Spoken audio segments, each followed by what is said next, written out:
പിതാവിന്റെയും പുത്രന്റെയും പരിശുദ്ധാത്മാവിന്റെയും നാമത്തിൽ ആമേൻ. എന്റെ പ്രിയപ്പെട്ടവരെ, ഇന്ന് ആഗസ്റ്റ് 8 ശനിയാഴ്ച. അമ്മേ പരിശുദ്ധ അമ്മേ, അമ്മേ പരിശുദ്ധമേ, ദൈവമാതാവേ, കൃപാസനത്തിലൂടെ ഞങ്ങളുടെ ദേശത്തിനും അമ്മ മധ്യസ്ഥം തേടി തന്ന എല്ലാ അനുഗ്രഹങ്ങൾക്കും കൃപകൾക്കും ഞങ്ങളിപ്പോൾ ഹൃദയം നിറഞ്ഞ നന്ദി പറയുന്നു.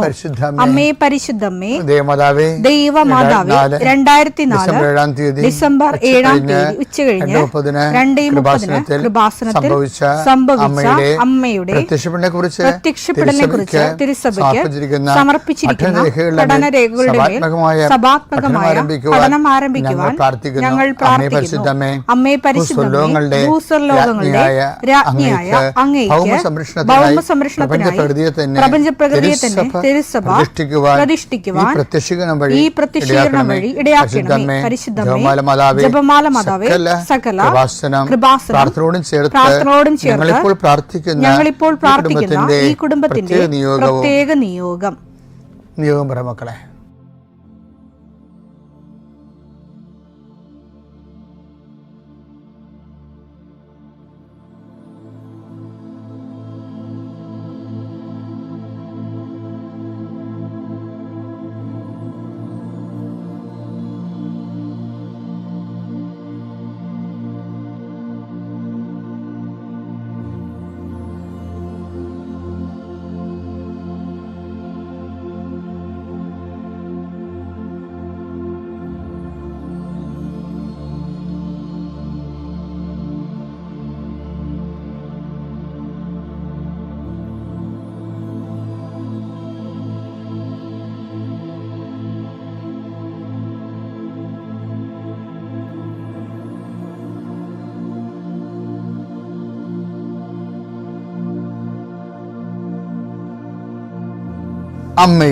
അമ്മയുടെ പ്രത്യക്ഷീകരണത്തിന്റെ ഈ അനുഗ്രഹവേളയിൽ ഞങ്ങൾക്ക് സാധിച്ചു തരുവാൻ കനിയണമേ.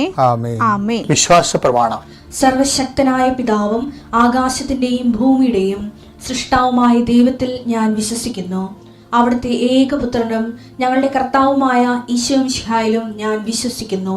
ഈ പുത്രൻ പരിശുദ്ധാത്മാവിനാൽ ഗർഭസ്ഥനായി കന്യകാമറിയത്തിൽ നിന്ന് പിറന്ന് പൊന്തിയോസ് പീലാത്തോസിന്റെ കാലത്ത് പീഡകൾ സഹിച്ച് കുരിശിൽ തറയ്ക്കപ്പെട്ട് മരിച്ച് അടക്കപ്പെട്ട് പാതാളങ്ങളിൽ ഇറങ്ങി മരിച്ചവരുടെ ഇടയിൽ നിന്ന് 3-ാം നാൾ ഉയർത്ത് സ്വർഗത്തിലേക്ക് എഴുന്നള്ളി സർവശക്തിയുള്ള പിതാവായ ദൈവത്തിന്റെ വലതുഭാഗത്തിരിക്കുന്നു.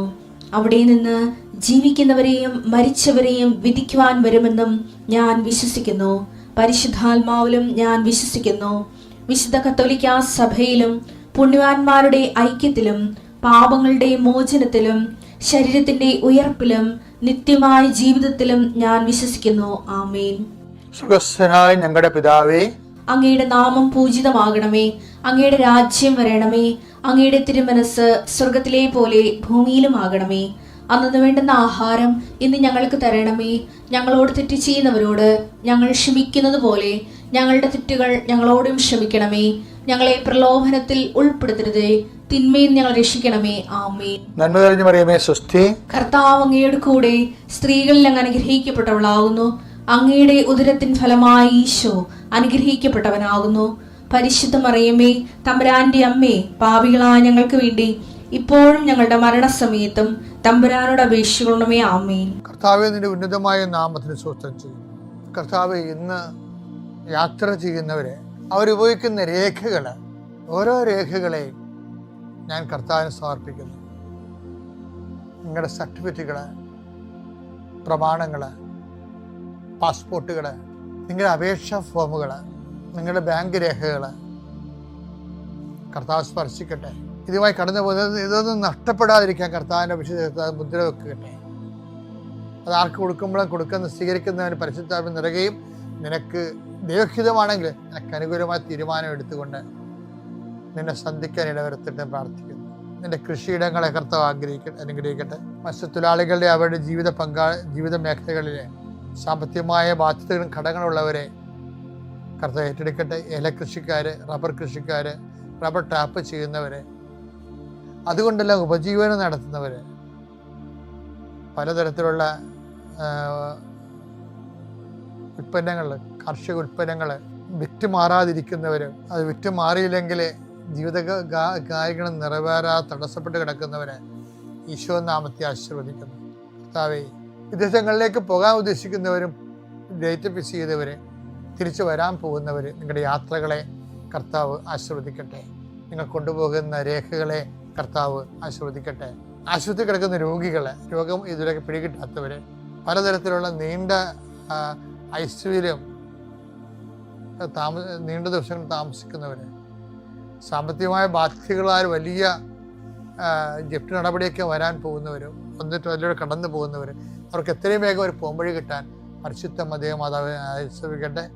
പലതരത്തിലുള്ള അപകടങ്ങൾ, ആക്രമണങ്ങൾ അനുഭവിക്കുന്നവർ, ജലജീവികളുടെയും വിഷജന്തുക്കളുടെയും ആക്രമണങ്ങളിൽ പെട്ടിരിക്കുന്നവർ, കർത്താവിൻ്റെ രക്തം അവരെ തിളക്കപ്പെടുകയും ഇതോടുകൂടി അവരുടെ രോഗങ്ങൾ വിട്ടുമാറുകയും യേശുനാമത്തിൽ പ്രാർത്ഥിക്കുന്നു. ആമേൻ. എൻ്റെ ഇപ്പോൾ ഇവിടെ ഞാൻ 2010 വിശുദ്ധ നാട് സന്ദർശിക്കാൻ പോയി.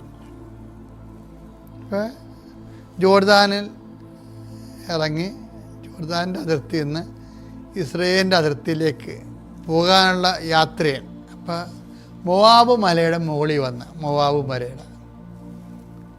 മൊവാബ് മലയുടെ താഴ്വരകളിൽ ആണ് മോസസിനെ അടക്കിയിരിക്കുന്നത്. എവിടെയാണെന്ന് അടക്കിയിരിക്കണമെന്ന് അറിയത്തില്ല. താഴ്വരയിൽ എവിടെയാണ് ഇന്നും കണ്ടുപിടിച്ചിട്ടില്ല മോസസിൻ്റെ ശവകുടീരം.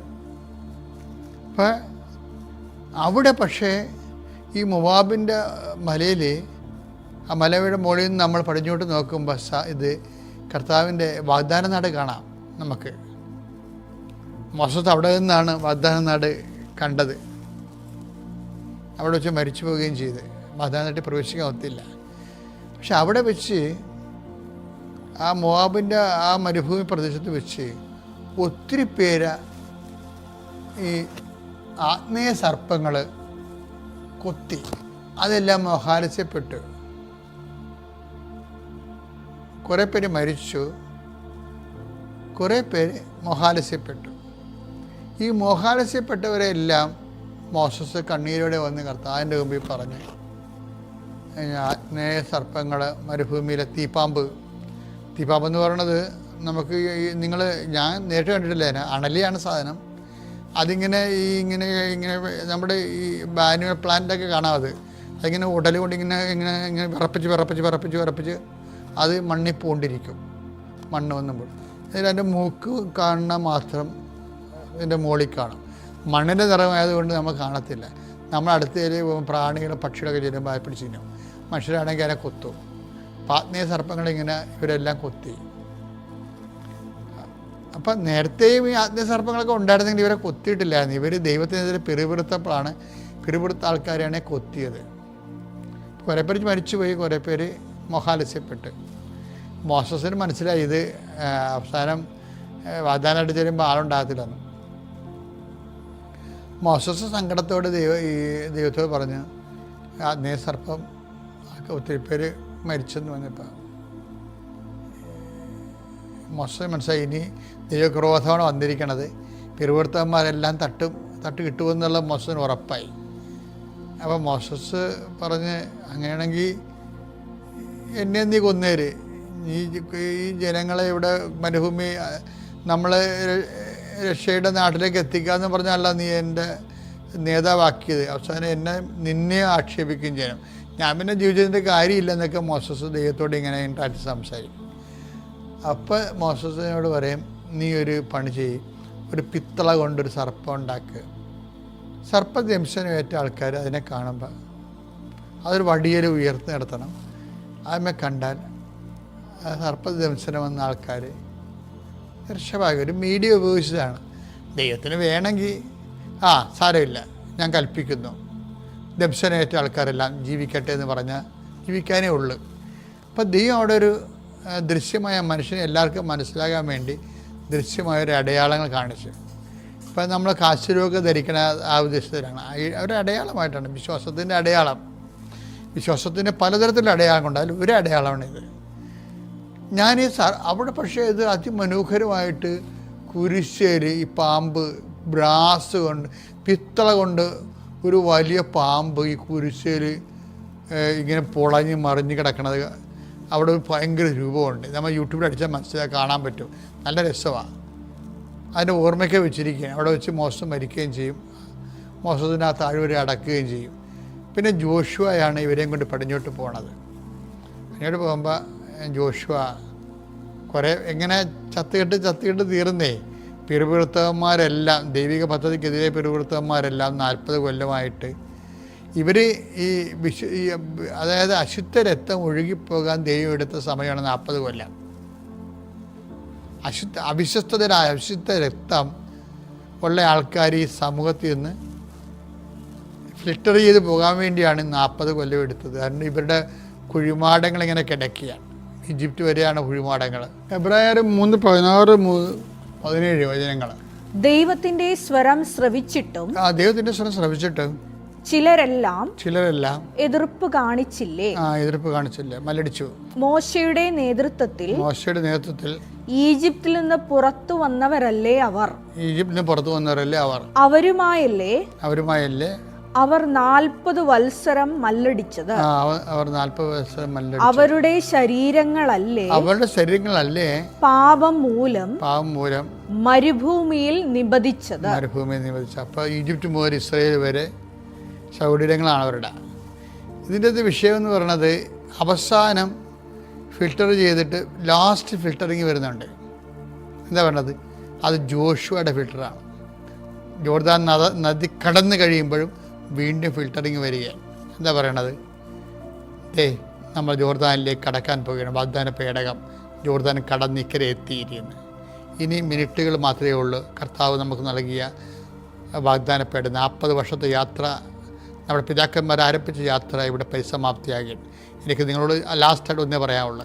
ദൈവത്തിന് അവിശ്വസ്ത കാണിച്ചവരുടെ കുഴിമാടങ്ങളാണ് അവിടെ നിന്ന് ഇവിടം വരെ ഒരു വഴിക്കല്ല് പോലെ കിടക്കുന്നത്.